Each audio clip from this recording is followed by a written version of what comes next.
मैं तो इंतजार कर रहा हूं कि किस थाने में दिलीप जायसवाल ने केस किया है, वो थानेदार या उसका एसपी डीएसपी जो भी पदाधिकारी है वो कब हम लोग के पास आएगा।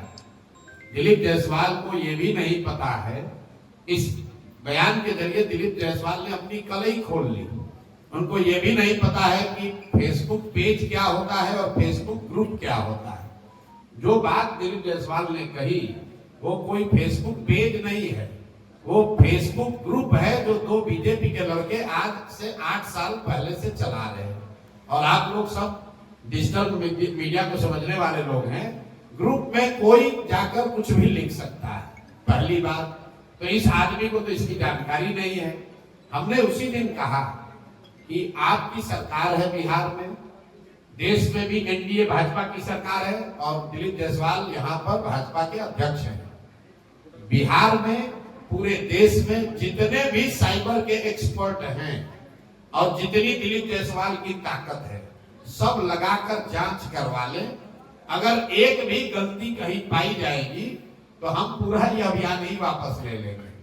लेकिन उसी बयान में हमने ये भी कहा कि जब दिलीप जायसवाल ने बात छेड़ दी है तो दिलीप जायसवाल को अपने ही सरकार से सही ये भी जांच कराना चाहिए कि जिस कॉलेज को कब्जा करके बैठे हुए हैं, सिखों के माइनॉरिटी स्टेटस का एकमात्र मेडिकल कॉलेज है बिहार में, और उसी कॉलेज में कभी क्लर्क हुआ करते थे।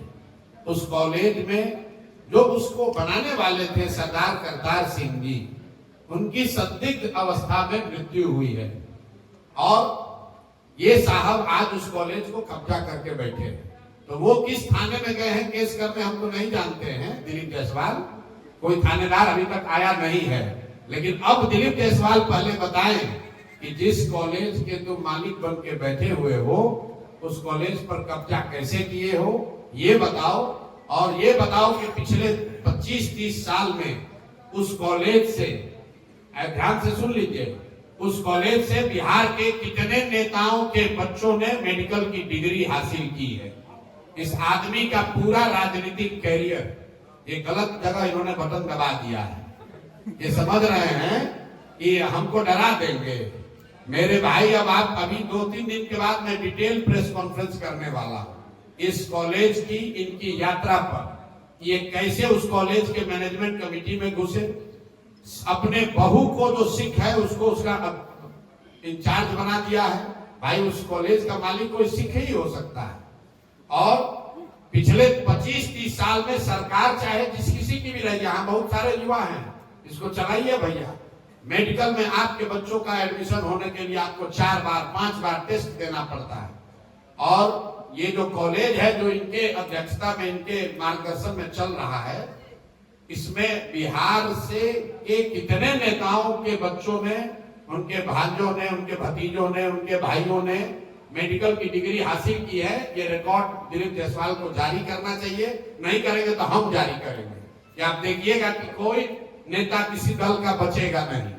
कम से कम 50 से ज्यादा नेताओं को, ध्यान रखिए, 50 से ज्यादा अलग अलग दल के नेताओं ने अपने परिवार के से जुड़े हुए लोगों को उस मेडिकल कॉलेज के माध्यम से डॉक्टरेट की डिग्री, मेडिकल की डिग्री दिलवाई है।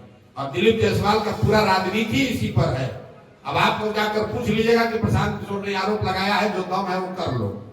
और इससे पहले एक और नेता थे, सर्वदलीय नेता, इसका नया नाम रखे हैं, इसका नाम है सर्वदलीय नेता। आप लोग, हम लोग सुनते हैं नेता लोग दल बदलता है, तो अशोक चौधरी ने उसका एक स्टेप आगे का रास्ता निकाल लिया। कहा दल क्यों बदले, सब दल में एक आदमी को रख दो, दल बदलने की जरूरत नहीं है। बाबूजी कांग्रेस में, बेटा जदयू में, बेटी लोजपा में, दामाद खुदे से कहे कि आरएसएस भाजपा में।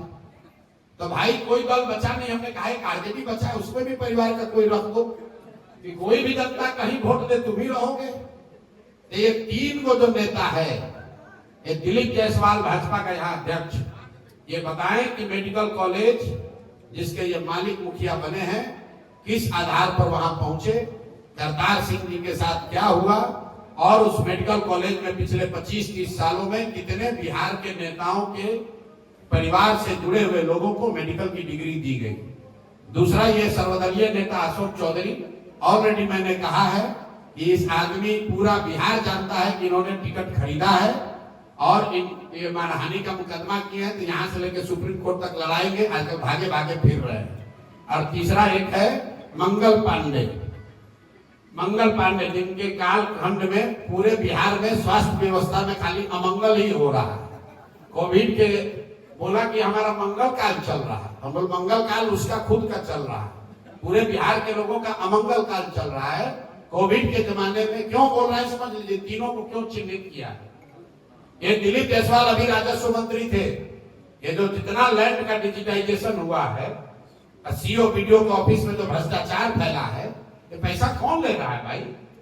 सब आदमी कह रहा है बिहार में बहुत भ्रष्टाचार है, तो पैसा जा कहाँ रहा है? ये पैसा जा रहा है नीतीश कुमार के उगाही मंत्रियों के पास। ये 3, 4, 5 जो मंत्री है, यही सब लूट रहा है अफसरों के जरिए, व्यवस्था के जरिए। और प्रशांत किशोर जनसुराज इन लोगों से डरने वाले नहीं है। केस करना है केस करो, आगे मैदान में चुनाव लड़ना है चुनाव लड़ो, कोई डरने की बात नहीं है। इनके मुखिया पर नीतीश कुमार को के बारे में मैंने कहा है कि भाई आदमी मानसिक तौर पर अस्वस्थ हो गए हैं, इससे बड़ा तो कोई मानहानि नहीं होगा।